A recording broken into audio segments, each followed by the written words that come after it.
오늘은 이 고사성어로 말씀을 열어볼까 합니다. 여러분 잘 아는 고사성어죠?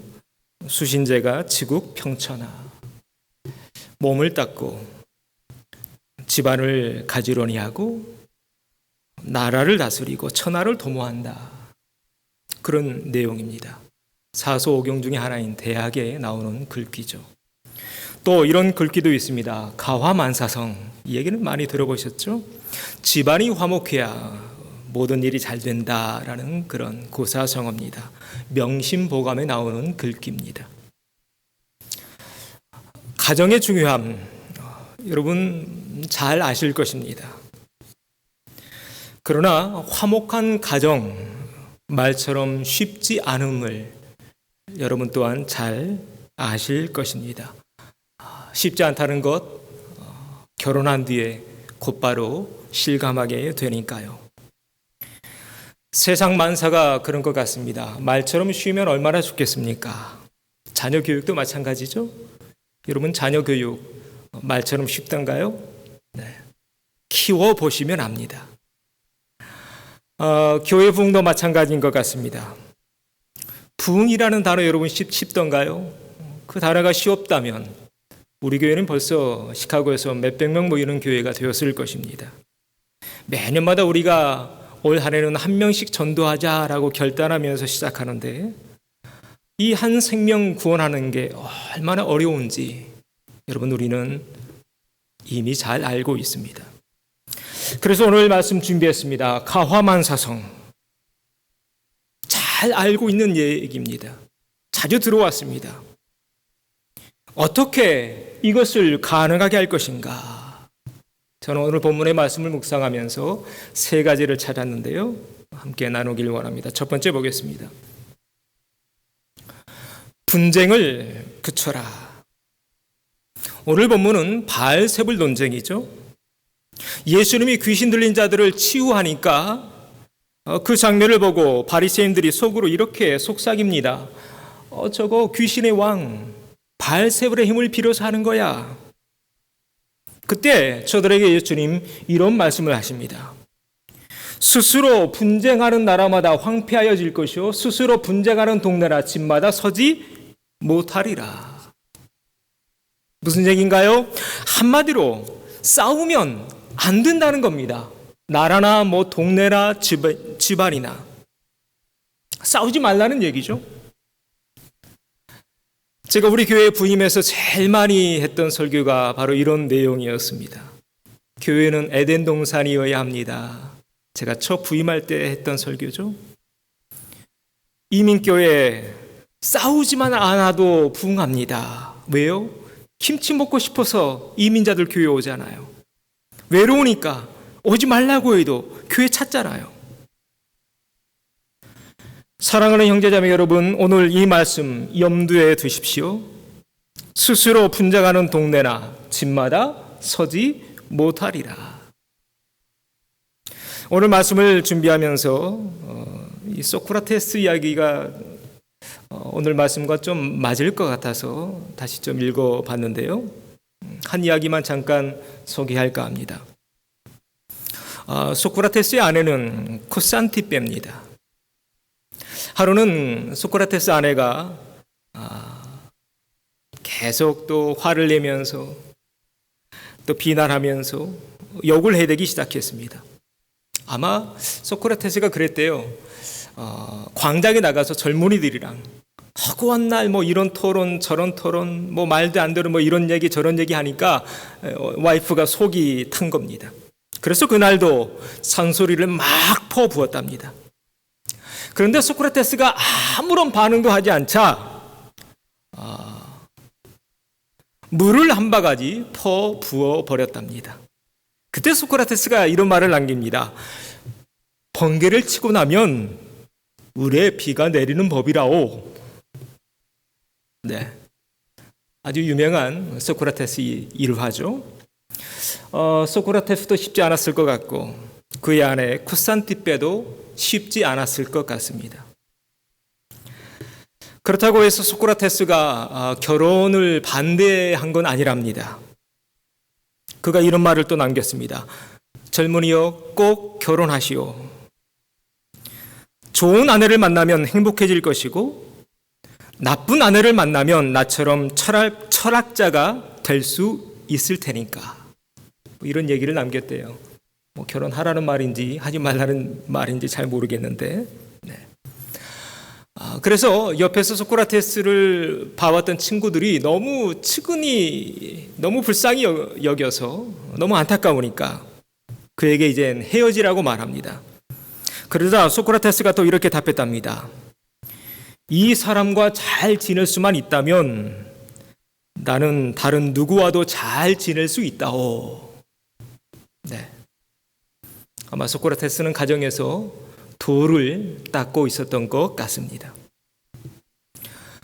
지금은 소크라테스 이야기만 남아 있는데요. 그래서 혹시 그 와이프는 어떤 말을 했을까, 좀 뭔가 변명할 거리가 있을 것 같아서 찾아봤는데 아쉽게도 아내의 말은 남아 있지 않았습니다. 자, 여하튼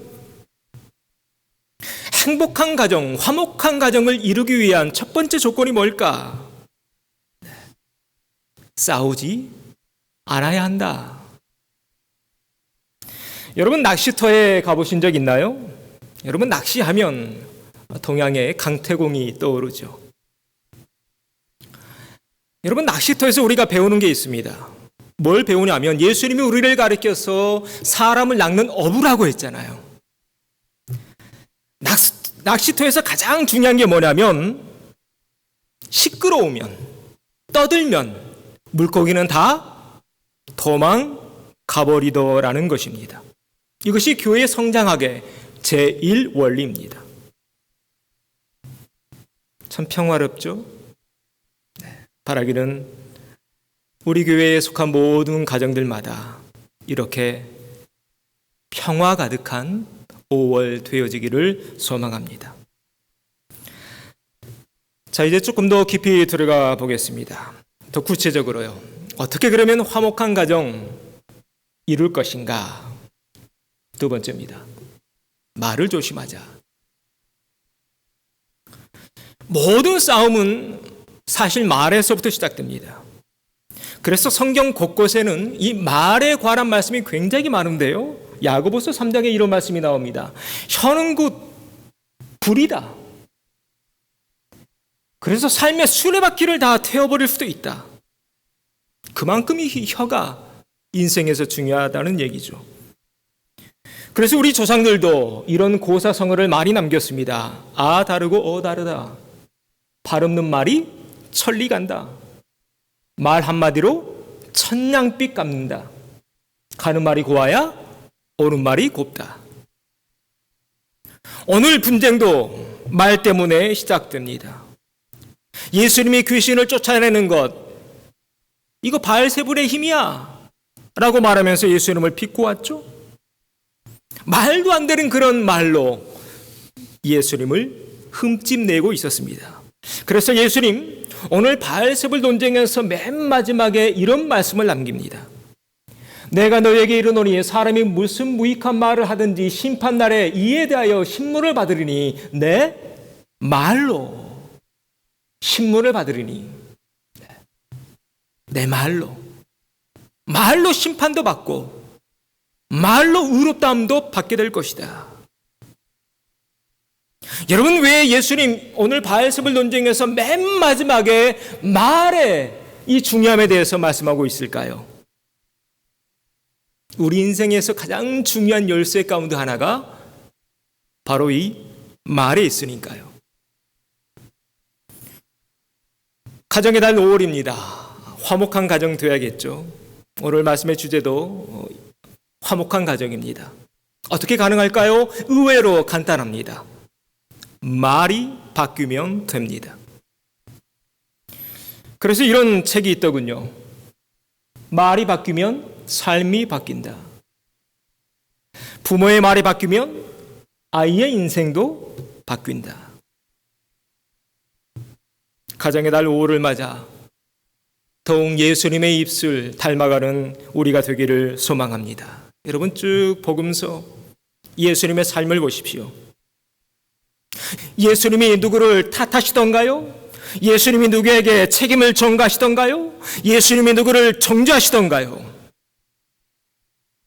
바라기는 한 해 한 해 예수님을 알아가는 그 횟수가 쌓여갈 때마다 우리의 입술 또한 한 해 한 해 예수님을 닮아가는 그런 입술 되어지기를 소망합니다. 그렇게 우리 입술이 주님의 입술 닮아가게 될 때 우리 가정은 에덴 동산이 되고 우리 속회와 교회는 작은 천국이 되어갈 줄로 믿습니다. 자, 말이 바뀌어야겠다. 말이 중요하다. 좀 더 깊이 들어가 보겠습니다. 그래요, 목사님 잘 압니다. 잘 알겠습니다.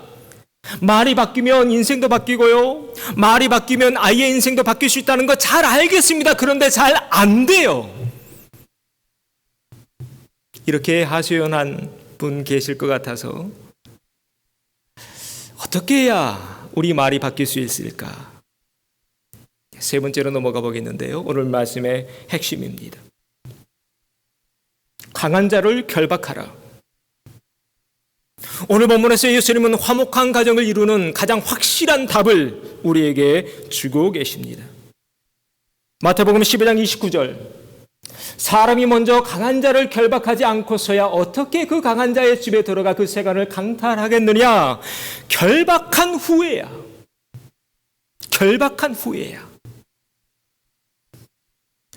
우리가 알면서도, 우리가 배워서 알아요. 어릴 때부터 다 배웠어요. 알면서도 잘 안 되는 이유가 여기 있습니다.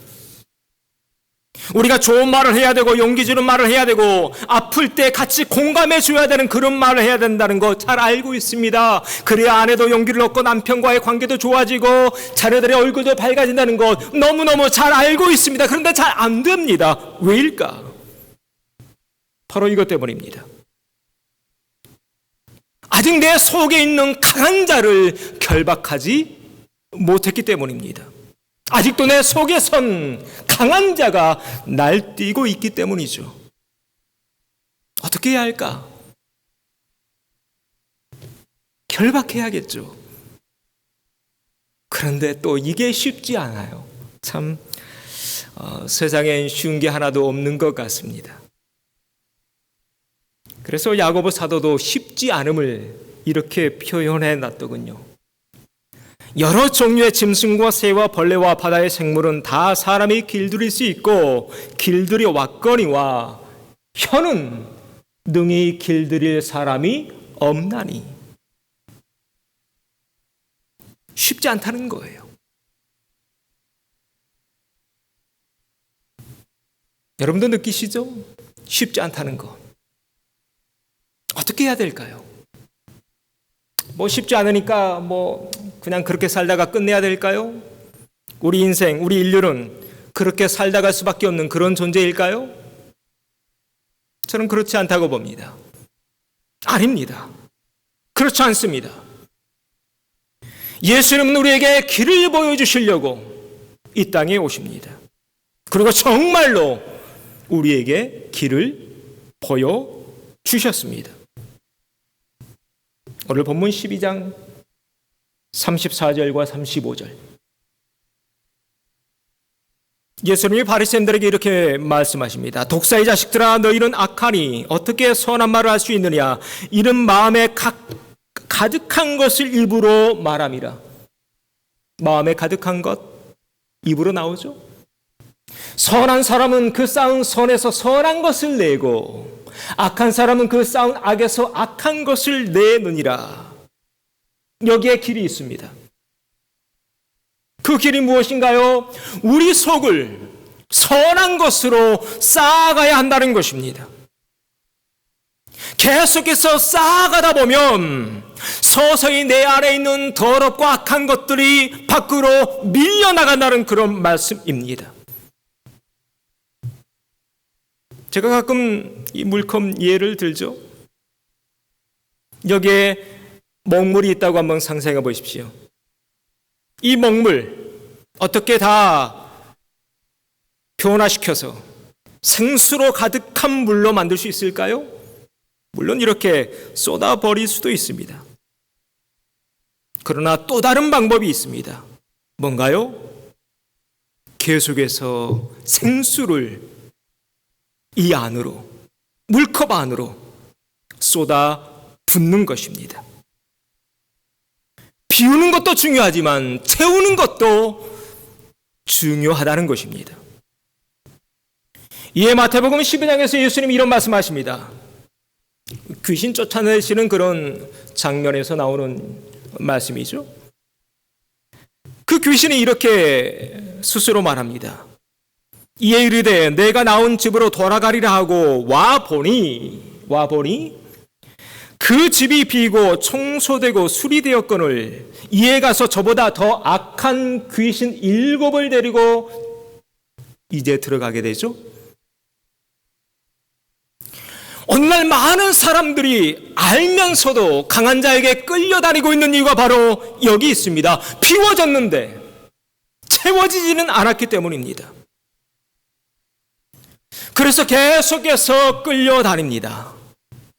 어떤 사람은 과거의 어떤 상처나 아픔이라는 강한 자에게 끌려다닙니다. 어떤 사람은 부모님과의 좋지 않았던 과거의 기억으로 말미암아 계속해서 그 강한 자에게 끌려다닙니다. 어떤 사람은 미움이라는 강한 자에게 끌려다닙니다. 어떤 사람은 열등감에게 끌려다니고 어떤 사람은 거짓된 자아상에 끌려다니고 있습니다. 계속해서 끌려다녀요. 왜요? 채워지지 않으니까. 여러분, 마음에 한 가지 특성이 있는데요. 뭐냐면 마음은 항상 무엇인가로 채우려는 습성이 있습니다. 그래서 선한 것으로 채워야 되는데 채워지지 않으니까 계속해서 시커먼 먹물만, 시커먼 그릇만 나오고 있는 것입니다. 어떻게 해야 할까요? 앞에서 봤던 예수님의 말씀 속에 그 답이 있습니다. 다시 한번 읽어보겠습니다. 이런 마음에 가득한 것을 입으로 말함이라. 선한 사람은 그 쌓은 선에서 선한 것을 낸다. 바로 이것입니다. 선한 것을 쌓아가야 한다는 것입니다. 채워가야 한다는 것입니다. 계속해서 부어야 한다는 것입니다. 그래서 우리는 오늘도 말씀을 묵상합니다.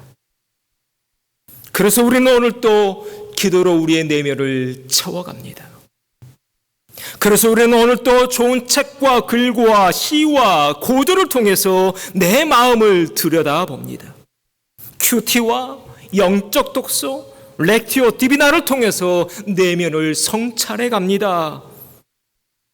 그러는 사이에 내 안에 어두운 것들, 더러운 것들, 죄악들 다 밀려나고 우리 속이 깨끗하고 맑고 순수한 것들로 채워져 가게 되는 거죠.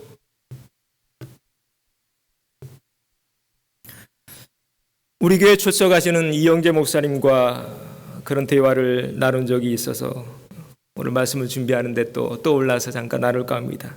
이영재 목사님이 저에게 이런 말씀을 해주셨습니다. 진짜 공부는 신학교 졸업한 뒤부터 하는 거지요. 제가 책을 좋아한다는 걸 아시기에 저를 격려하시면서 해주신 말씀이었습니다. 그 말씀이 저에게 큰 울림으로 아직 제 가슴 속에 남아있는데요. 그래서 저도 후배들 만날 때마다 항상 묻습니다. 진짜 공부는 신학교 졸업한 뒤부터 하는 거야? 요즘 무슨 책 읽어? 독일 문학의 거장인 괴테가 이런 말을 남겼더군요. 당신이 어떤 책을 읽고 있는지 말해 주시오. 그러면 나는 당신이 어떤 사람인지 이야기해 주겠소. 참 멋진 말이죠. 공감이 되는 얘기고요. 사도 바울도 후계자인 디모데에게 이런 권면을 남깁니다. 내가 이룰 때까지, 내가 도착할 때까지라는 그런 얘기죠. 내가 이룰 때까지 읽는 것과 권하는 것과 가르치는 것에 전념하라. 전념하라. 여름 날씨가 참 좋습니다. 책 읽기 좋은 계절입니다. 밖으로 나갈 수도 없잖아요. 이럴 때 책을 읽어야 되는 것 같습니다. 사랑하는 형제자매 여러분, 공부하십시다. 예수님의 삶을 알아가고 예수님의 말씀을 묵상하고 연구하십시다. 그래서 내 속을 하늘의 신령한 것들, 하늘의 신령한 가치들로 채워가십시다. 그럴 때 내 안에서 날뛰고 있는 강한 자가 예수 그리스도의 그 이름 아래 굴복하게 될 것입니다. 그럴 때 내 속에 선한 것들이, 하늘의 신령한 가치들이 차곡차곡 한 칸 한 칸 쌓여가게 될 것입니다. 그럴 때 나도 모르는 사이에 내 입을 통해 선한 것들이 흘러나오게 될 것입니다. 이 좋은 계절에, 이 가정의 달 5월에 오늘 영상으로 예배에 동참하는 모든 가정마다 하늘의 생수가 흘러넘치는 복된 가정 되어지기를, 복된 5월 되어지기를 주의 이름으로 축원합니다.